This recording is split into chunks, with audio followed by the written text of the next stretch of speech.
Of all the car reveals, it is Mercedes that's caught the most attention and the most positivity. The W14 had some incredible looking innovations that could make a big difference in the coming season. But Mercedes are still hiding the biggest change from us, and we might have to wait a few races to see it yet. Want to know what to expect from Mercedes in the first few races of the season? Then stick around for the rest of the video. I'm sure you'll all agree with me when I say we are hyped for the new season to begin. One of the most exciting storylines is going to be whether Mercedes can fight back from last season's disappointment and get Lewis Hamilton that 8th world title that so many people want him to win. To make that happen though, they have a lot of work to do to catch up to the advantage Red Bull had over them at the end of last season. From the looks of the car they revealed at the 2023 launch, they've been incredibly busy in the off-season. One thing about the car launch that might have disappointed some fans was that it looked like Mercedes was sticking to the zero pod design for 2023. They had incorporated Ferrari's mini side pod that follows the line of the halo to the back of the car, but otherwise it was definitely still the zero pod concept. With the W14, Mercedes hopes they've taken the good bits of last year's problematic W13, the very good high-speed downforce, but eradicated the bouncing and porpoising which so limited its potential and made it such a difficult drive. The W14 retains many of the previous car's highly individualistic details, such as the narrow vertical inlets for the radiators, the extensive area of exposed floor, and the use of the exposed upper side impact bar to direct airflow downwards onto the top of the side pods. Looking beyond these similarities, there are a lot of innovations to be found. The lower side pod contours have been smoothed out in profile, fattened towards the front and elongated towards the back. The side pods no longer merge indistinctly with the engine cover, but instead are separated by a high cooling cannon, which carries the expelled air from the radiators and exits it out the back, either side of the exhaust. This has reduced the need for the big cooling louvers on the side pod top. They have got a panel where the louvers were last year that looks like it could be easily removed to fit louvers if they're needed for hotter races. Technical director Mike Elliott admitted, "Last year there were times when we were questioning ourselves and asking, have we made a major mistake? Do we need to change what we are fundamentally doing? But if you tear it all up and start again, you're going to start further back than where you are. It's better to take the car you've got and build on it." Although we had a lot of problems with the car last year, there was also a lot of goodness in the car. There were things it did well. You have to be careful not to throw those things away by starting again. It is sensible from Mercedes' point of view to stick with the zero pods if there is no obvious benefit to getting rid of them. The team spent an entire season of track time gathering data and developing the idea. Changing it now would completely invalidate a whole year's worth of data, which would be a massive setback. Even if changing would be better in the long run, the next few seasons would be hugely challenging as they play catch-up. This makes the recent news that they might be completely overhauling their side pods early in the season even more shocking. As the only team running their side pod concept, as most teams move towards a combination of Ferrari and Red Bull's design, there is a good chance that the zero pod design is a problem in the current regulations.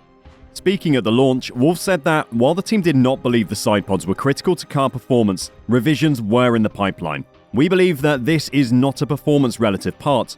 Obviously, there's no such thing as a holy cow here, and we are looking at everything.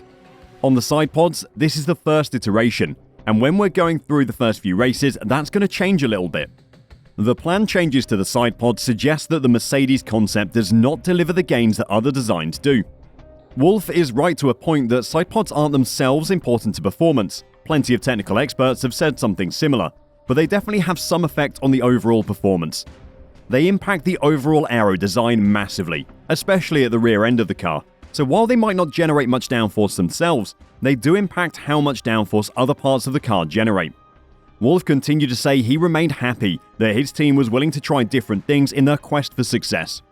"I think it's important to be bold in the sport, and I'm still proud of the solutions that were put on the car last year," he said. "Our side pod design is not something that we believe was fundamentally the reason why we didn't perform. Side pod changes might be planned in the near future, but something Mercedes appear to be in no rush to change is their front wing concept. Specifically, the front wing end plates that the FIA tried to outlaw for this season. The rule changes that were made don't appear to have worked though, as Mercedes has found a way around them over the winter break. Mercedes introduced a new front wing design at the Miami Grand Prix last season, with an end plate and flap design that went against what the sport had envisaged when it devised the current regulations. The FIA's goal was for the cars to create far less turbulent air behind them, reducing the performance drop when following other cars closely and allowing for closer racing. That definitely worked in 2022, but Mercedes' front wing end plate moved a lot of air outside of the front tyres, creating turbulent air behind the car and making their opponent's car's performance drop off as they moved closer behind the W14. The FIA didn't immediately ban it, but did change the rules to stop it in 2023. But Mercedes have innovated and found changes to get around the rule change. Those changes include detaching the flaps from the end plate, but twisting their edges in a similar manner. This has been done in a way to help invoke vortices that will combine into a much larger aerodynamic flow structure. The flaps are then tied into the end plate with much smaller brackets, which help make the design legal, along with another winglet that sits above them and will also provide aerodynamic support. You have to look at the photos to understand the full complexity of the design. Will the FIA allow it though? Well, they have likely already okayed the design, as Mercedes will have sent plans for everything to them before building parts. But if it is decided that the design contravenes the larger goal of the regulations, then the FIA will definitely step in. With all the changes to the W14 in the off-season and the upgrades to the side pods that Mercedes had planned, Toto is confident the team will be able to compete for race wins, but maybe not as soon as the fans would like. The entire organisation was pushing flat out last year, Wolff said. When we realised that the car wasn't where we wanted it to be, we mobilised every reserve we had. That never stopped throughout the season. We are now getting ready to start the next season. I see so much effort, motivation and energy in the organisation to launch a car that will eventually be competitive enough to fight at the very front of the grid. It wasn't until the second to last race of the season last year that Mercedes were really able to compete for wins. There were arguments that they could have picked up wins with different strategy choices earlier in the season, but it was in Brazil that Mercedes got everything right, with George Russell taking an impressive sprint race win, followed by the Sunday race win and fastest lap. It was a dominant way to take a first career win, and it definitely won't be his last.